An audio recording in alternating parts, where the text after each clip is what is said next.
All right, everybody, let's get into today's video. No more games, no more buffoonery.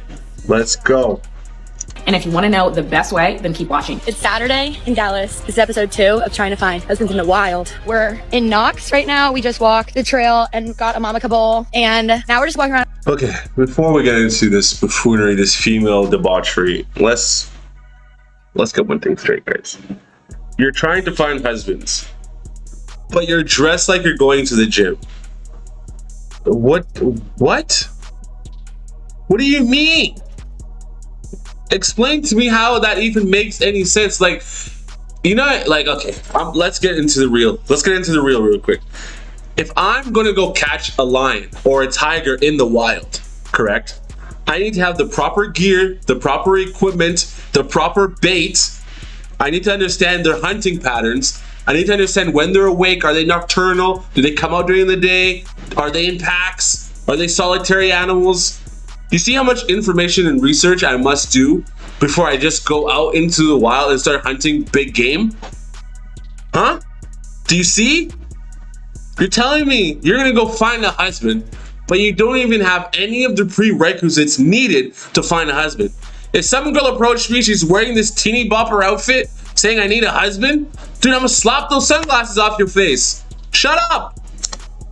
Honestly, there's some guys walking around in Fiore shorts, very hot on the trail also, but how do you really stop a guy who's running shirtless on the trail to say, hey, I think you're attractive?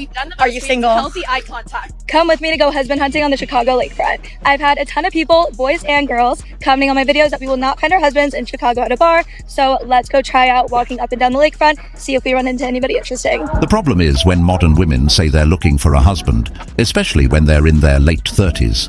They're doing so because they need help, not because they genuinely want to build a partnership or love someone for who they are.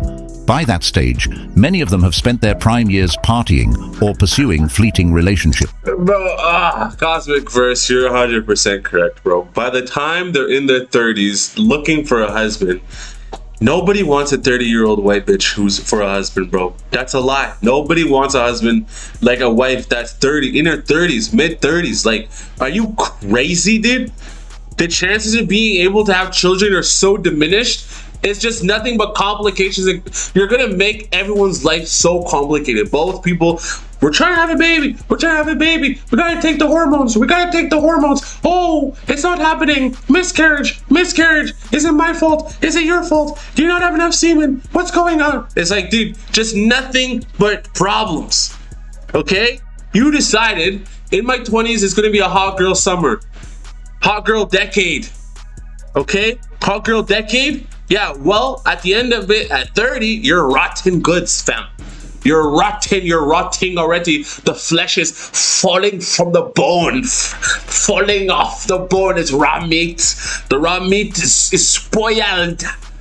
The raw meat is spoiled.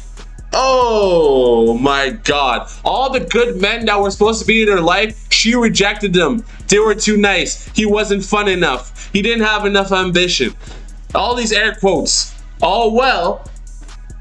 Getting with the city boy. Getting with the boy. Getting with the YN. Getting with the youngin. You know what I mean? Come on. Only to realize they don't have the stability or support they need. Now they're looking for someone to save them from financial struggles, emotional emptiness, or even the reality of aging. Dude, they don't have the value in the sexual marketplace anymore. Dude, it's gone. It's diminished. Zero.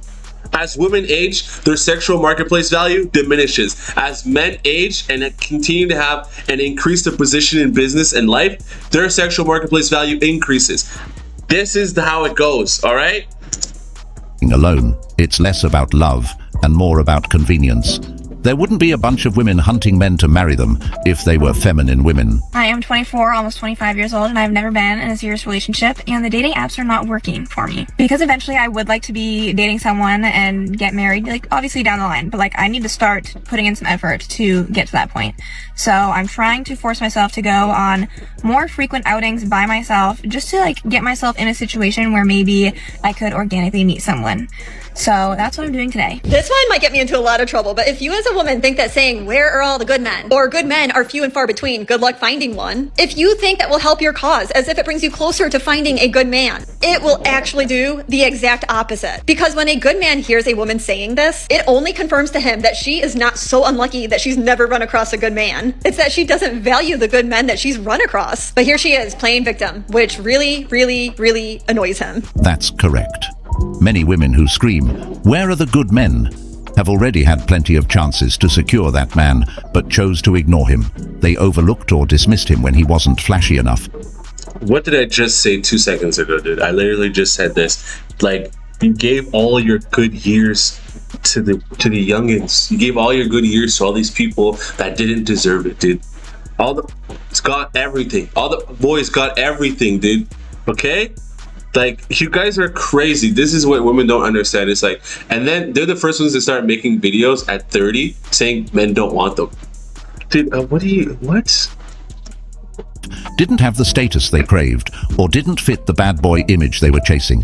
The only time they start asking for a good man is when reality hits them where it hurts, whether it's loneliness or the realization that their value in the dating market has declined. That's the only time modern women ask for good men. This is a question for all my girlies in DC. Where are we meeting the men? Because it's not Hinge, it's not Tinder, and it's not Bumble. I just graduated from Wisconsin. I'm living in DC, post-grad, want to meet some guys. Where are we meeting them? Because I'm telling you right now, it's not Hinge. I just realized my tag's on. This outfit is ass. First of all, let's throw that out there. Let's just throw that out there instantaneously. This outfit is terrible. First of all, this is a really good thumbnail. I'm not gonna lie. This is gonna make a really good thumbnail. Just gonna grab that really quick. Just that real nigga needs that real quick. Just give me a sec. There we go. That's nice. That's gonna be a good thumbnail. All right, this sweater thing, wool knit thing that you're wearing. What the fuck is that, dude? What is that? You think like what? Not Hinge. I need to find some guys to go on some dates with. Like, where are we meeting these guys, girls? Help me. If you're ready to drop the dusties and date wealthy men, drop the dusties in it, bruv. and listen the hell up. If you're broke and you think this is gold digger behavior, then just keep scrolling, keep it moving. Number 1, go to the places that he is at now. This might be the most obvious one, but it cannot be understated how important it is. And when she's fly. She's fly, but I can tell you one thing. This lady's got problems. She's out here making videos about how to get rich men, dude. Like, that doesn't, what? Like, that's crazy, dude. She's a finesser. When might I go to these places, you may ask? Now you want early evening, when he's finished work on a weekday. You don't want to be just going to the club on a Friday and Saturday. The kind of man that you want is not going to be there, I promise. Perhaps the most obvious is high-end restaurants, bars, hotels, bonus points if it's in a luxury high-rise apartment building. But have you ever thought about going for a hot girl walk in a wealthy neighborhood? Then joining a high-end gym can also be a good opportunity, but if you're anything like me and you get in a bit of a sweaty, messy state when you're working out, then maybe avoid that one. You could try more bougie supermarkets as well. I know a lot of finance bros shop at Waitrose on their lunch break. I do shop at M&S and it is kind of just full of pensioners, so miss that one out. We have to understand that this husband hunting trend is all about finding men with money. These women aren't looking for compatibility. They're looking for financial security. They're not looking for love at all, dude.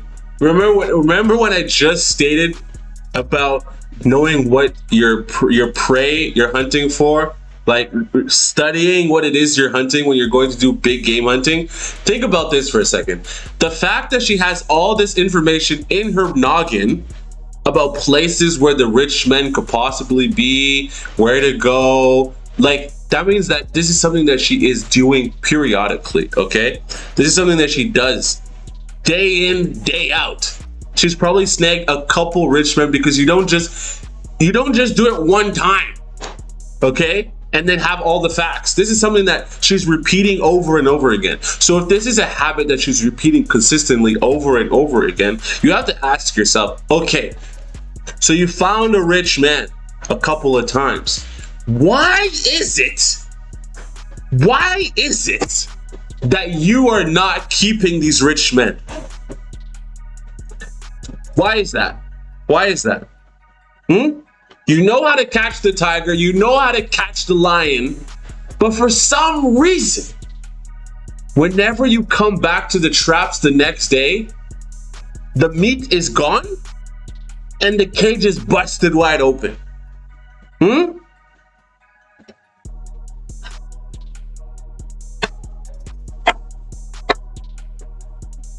Where's the love? Where's the love?